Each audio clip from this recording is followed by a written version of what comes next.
Hello everyone. Hello friends, students. Hello. Hello everyone. Fine. So in last video हमने सीखा कि error यदि calculations के अंदर आएगा तो उसको वो कैसे बढ़ता है, और हमने क्या पाया कि हर वैल्यू के अंदर एरर की वैल्यू बढ़ी। जैसे मैं सबकी वैल्यू लिखता हूं, error in sum, error in sum and difference. मेरे पास क्या आया था, delta x equal to delta a plus delta b. ठीक, error in product and divide, हमारे पास वैल्यू क्या आई थी, del x by x equal to del a by a plus del b by b. ठीक है, दोनों में ही डेल बी बाई बी, दोनों में यही वैल्यू आई थी। ठीक है, it is also fraction error. यदि मुझसे कोई फ्रैक्शन एरर पूछता है तो मैं इसको सीधा सीधा कैलकुलेट कर सकता हूँ। ठीक है, सीधा सीधा फ्रैक्शन एरर दिस। ठीक है, यदि पावर के केस में आया है ना, पावर के केस में हमारे पास क्या था, एन आ गए। ठीक है, N delta A by A delta X by X, this is my formula for different kind of calculations. ठीक है, तो मैं क्या करना है, हमें इन वैल्यूज को पुट करना है। जैसे ये क्वेश्चन मैंने करके दिखाया था। ठीक है, इसके और इसके क्वेश्चंस मैं कुछ क्वेश्चंस पीडीएफ में डाल दूंगा डिस्क्रिप्शन बॉक्स के अंदर, और कुछ मैं कल इसको, जैसे आज ये यूनिट अपनी कंप्लीट हो जाएगी तो कल जो वीडियो हम बनाएंगे वो पूरी हर टॉपिक के ऊपर एक एक न्यूमेरिकल को ले लेंगे, उसको देखेंगे कि क्वेश्चंस को सोल्व कैसे करना है। ठीक है, तो ये आज हम कुछ इंपॉर्टेंट चीजें पढ़ेंगे। जैसे first of all accuracy. Accuracy क्या होती है? ठीक है, एक्यूरेसी मुझे ये बताती है कि जो मेरी मेजर्ड वैल्यू है, जो मेरी मेजर्ड वैल्यू है, वो जो मेरी मेजर्ड वैल्यू है वो सही है या नहीं है। मतलब how close my measured value to the true value, this my accuracy. ठीक है, एक्यूरेसी मुझे क्या बताती है? एक्यूरेसी मुझे बताती है कि मेरी मेजर्ड वैल्यू है वो ट्रू वैल्यू के कितना नजदीक है। ठीक है, तो जितना नजदीक होगी उतनी एक्यूरेट होगी। फॉर एग्जांपल, जैसे किसी वस्तु की कोई क्वांटिटी है, उसकी ट्रे वैल्यू 10 यूनिट्स है। उसकी ट्रे वैल्यू कितनी है? ट्रू वैल्यू कितनी है उसकी? 10 यूनिट्स। ठीक है, हमने उसको मेजर किया। ठीक है, और जो मेरी मेजर्ड वैल्यू आई, उसकी वैल्यू सपोज करो 9.8 यूनिट्स आई। उसकी वैल्यू कितनी आई? 9.8 यूनिट्स। ठीक है, तो ये कितना दूर है? 0.2। कितना दूर है?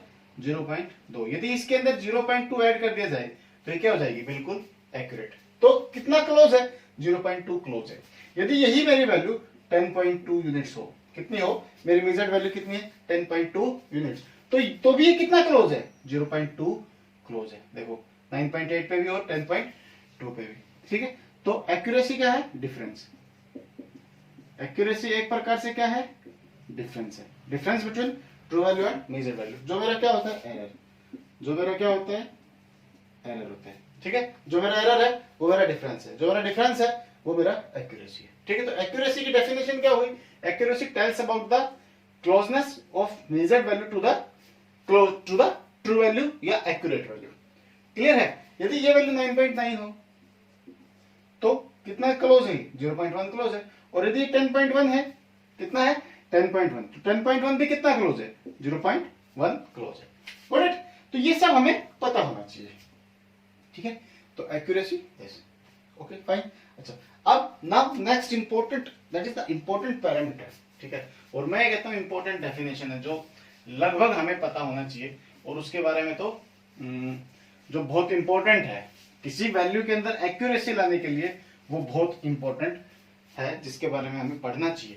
ठीक है। जैसे सपोज करो हम एक लेंथ को मेजर करने जा रहे हैं, ठीक है, एक पर्टिकुलर लेंथ है, उस लेंथ को मेजर करते हैं। जैसे ये मेरे बोर्ड की लंबाई है, ठीक है, इस बोर्ड की लंबाई को ही मुझे मेजर करना है, ठीक है। तो इस बोर्ड की लंबाई को जब मैं मेजर करने जाऊंगा तो मेरे पास जो स्केल होगा, ठीक है, जो मेरे पास स्केल होगा, उस स्केल का लीस्ट काउंट, उस स्केल का least count is very important. किसी लेंथ को मेजर करना है, उस लेंथ को मेजर करने के लिए सपोज करो कि हम एक स्केल यूज कर रहे हैं, ठीक है। उस स्केल का जो लीस्ट काउंट है, उस पर्टिकुलर स्केल का जो लीस्ट काउंट होगा, that least count is most important,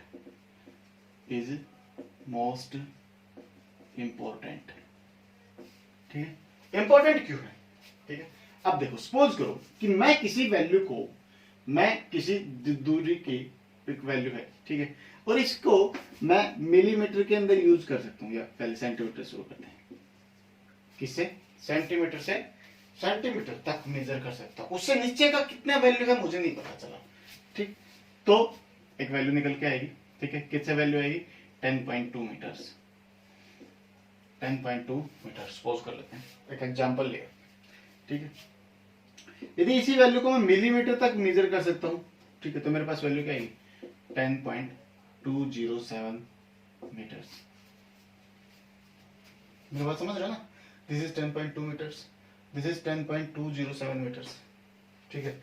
या ये भी आ सकता है 297 मीटर्स, और यदि 297 मीटर्स है तो यहाँ पे क्या लिखा जाता है, 3 मीटर्स लिखा जाता है, सीधा 10.3 मीटर्स लिखा जाता है। और यहाँ पे क्या मेजर होकर के आया ये 10.297 मीटर्स। इसका मतलब क्या हुआ, इसका मतलब ये हुआ लीस्ट काउंट जो है वो जितना छोटा होगा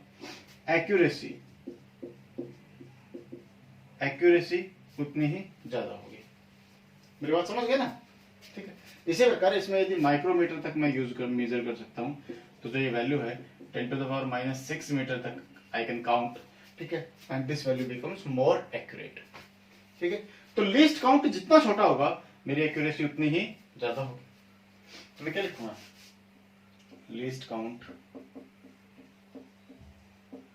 जितना छोटा होगा एक्यूरेसी उतनी ही ज्यादा होगी, ठीक है। इसके बारे में मुझे जो बताता है उसे मैं कहता हूं प्रीसीजन, उसे मैं क्या कहता हूं, प्रीसीजन कहता हूं, ठीक है। प्रीसीजन क्या बताता है मुझे, प्रीसीजन मुझे बताता है लिमिट ऑफ रेजोल्यूशन। किसके बारे में बताता है, limit of resolution of instrument, ठीक है, which is used in measurement,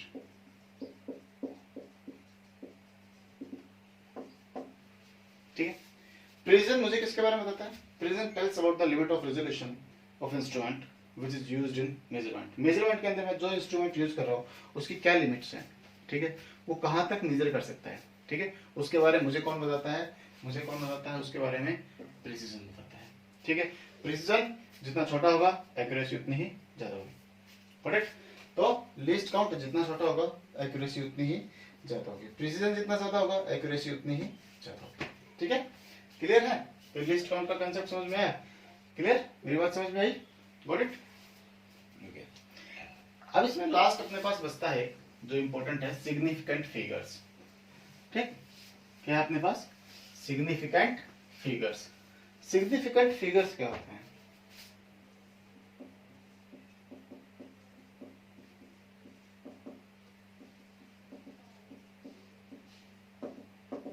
significant figures, significant figures क्या होते हैं, एक संख्या के अंदर सबसे इंपॉर्टेंट क्या है, ठीक है।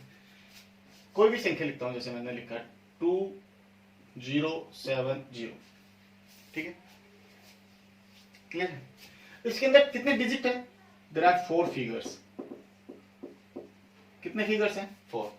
क्या इन चारों फिगर के बिना मेरा काम नहीं चलेगा, ये किसी एक फिगर को मैं हटा दूं तो मेरा काम चल सकता है, देखें तो मैं इसको कैसे लिख सकता हूँ, मैं इसको लिख सकता हूँ 2 पॉइंट, या मैं इसको ऐसे लिखता हूँ 207 मल्टीप्लाई बाय 10।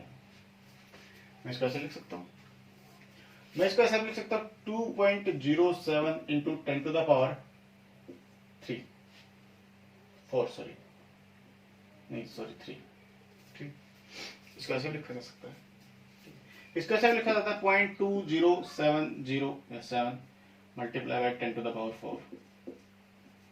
ठीक, ऐसे लिखा जा सकता है। It mean that this zero is not important, this zero is not important. तो सिग्निफिकेंट मतलब महत्वपूर्ण, सिग्निफिकेंट मतलब महत्वपूर्ण। ऐसा डिजिट जिस डिजिट के बिना मेरा काम चलने वाला नहीं है, ऐसा डिजिट जिसके बिना मेरा काम चलने वाला नहीं है, क्या कहलाता है? सिग्निफिकेंट फिगर कहलाता है। जैसे मैंने वैल्यू लिखी 2700, ठीक है, क्या ये जीरो इंपॉर्टेंट है लिखना? नहीं है। क्यों? मैं इसको लिख सकता हूं 27 multiply by 10 to the power 2। तो कितने सिग्निफिकेंट फिगर हुए? 2 and 7। These two are the significant figures। इन 2 और 7 के बिना मेरा काम चलने वाला नहीं है। तो ये 2 सिग्निफिकेंट फिगर्स हैं। ठीक है, क्लियर है बात? इन चीजों को अपने को ध्यान में रखना है। तो सिग्निफिकेंट फिगर्स कौन कौन से होते हैं, उनके लिए कुछ इंपॉर्टेंट रूल्स अपने पास। जैसे पहला रूल क्या आता है, एक बारी बारी चलते हैं। कुछ रूल्स हैं, मैं लिखवाता हूं, बताता भी उनके बारे में, उनको नोट करते जाना और लिखते जाना। जैसे फर्स्ट केस है, जितने भी नॉन जीरो हैं, नॉन जीरो यानी कि 1 से लेके 9 तक, 1 2 3 एंड 9 अप टू 9, ठीक है, ऑल आर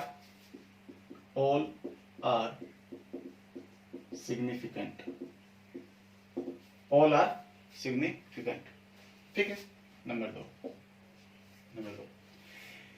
इनके बीच में जो भी जीरो आता है, यानी कि zero in between non zeros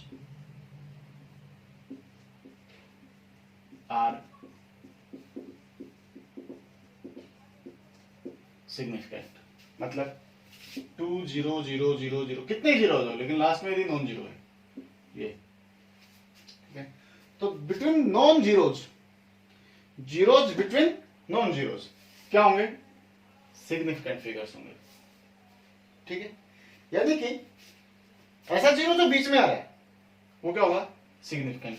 ठीक है, लीडिंग और trailing, leading and trailing zero are non significant.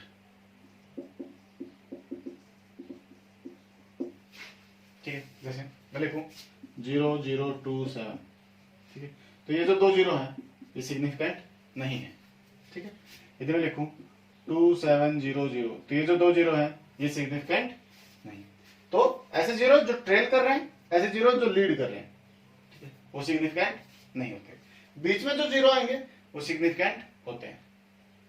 ठीक है, क्लियर है? अच्छा, आगे देखो, मैं इसको रफ कर दूं, क्लियर है? अच्छा, अब कहते हैं यदि कोई ऐसा जीरो पॉइंट की बात करते हैं, ठीक है, नंबर 4 पॉइंट, नंबर 4, ठीक है, zeros just after the point, जैसे पॉइंट 007, पॉइंट 007, ठीक है, क्लियर है? तो ये है non zero, non significant,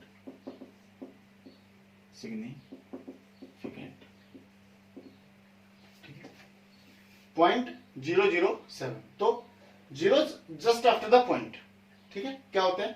non significant होते हैं, उनको हम सिग्निफिकेंट काउंट नहीं करते हैं। ठीक है, और द मोस्ट इंपोर्टेंट पॉइंट है वो क्या है? सपोज करो वी हैव वैल्यू 2700 पॉइंट आगे है, पॉइंट 2700, यानी कि trailing zeros after point, trailing zeros after point, these two are significant, are significant। Significant. ठीक है, why these points are significant? Because these zeros tells about the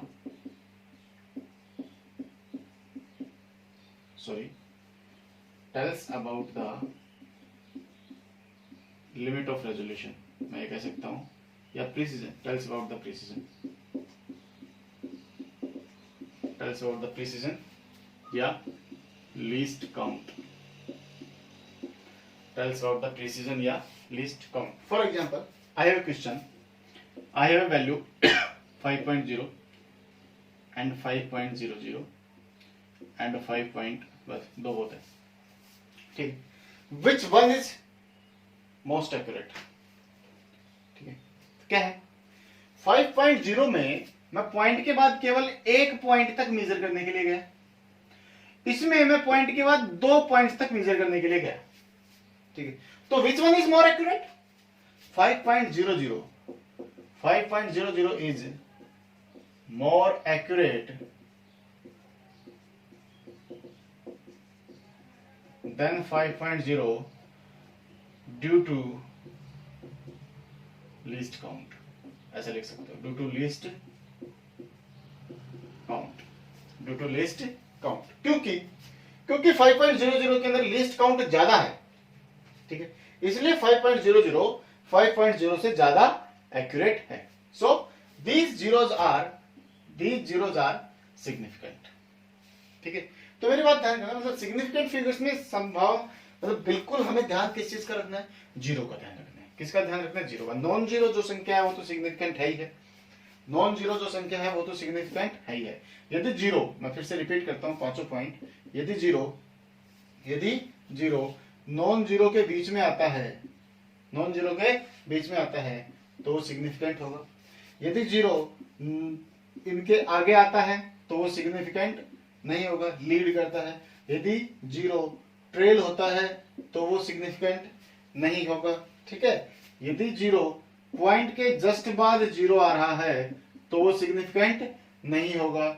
यदि zero point के बाद trail हो रहा है तो वो सिग्निफिकेंट होगा। और इसका कारण क्या होगा कि ये हमें लीस्ट काउंट के बारे में बताता है। किसके बारे में बताता है? लीस्ट काउंट के बारे में बताता है। मोर number of zeros, value is more accurate. More number of zeros, value is more accurate. Keep this point in mind. Keep this point in mind that more number of zeros, the value is more accurate because least count increases. कौन increase हो रहा है? List count increase हो रहा है, ठीक है। Increase का मतलब ये नहीं कि वैल्यू मिलीमीटर से सेंटीमीटर में आ रही है, वैल्यू घट रही है, मतलब मिलीमीटर से माइक्रोमीटर, नैनोमीटर, ऐसे वैल्यू कम होती जा रही है। Got it? ठीक है। तो these 5 points, note them and try to solve more number of importance, ठीक है। यहां से आपसे सवाल JEE में पूछा जा सकता है, ठीक है, और आपसे NDA में सवाल पूछा जाएगा, ठीक है। जो भी सवाल आप देने जाओगे यहां से एक सवाल पूछेगा। आप नीट का पेपर देने की तैयारी कर रहे हैं तो नीट में भी यहां से सिग्निफिकेंट फिगर से सवाल आपसे पूछा जाएगा, ठीक है। क्लियर है? चाहे वो सवाल किस वैल्यू जो है वो इस प्रकार से हो सकती है, सवाल इस प्रकार से आ सकता है, ठीक है। क्लियर है?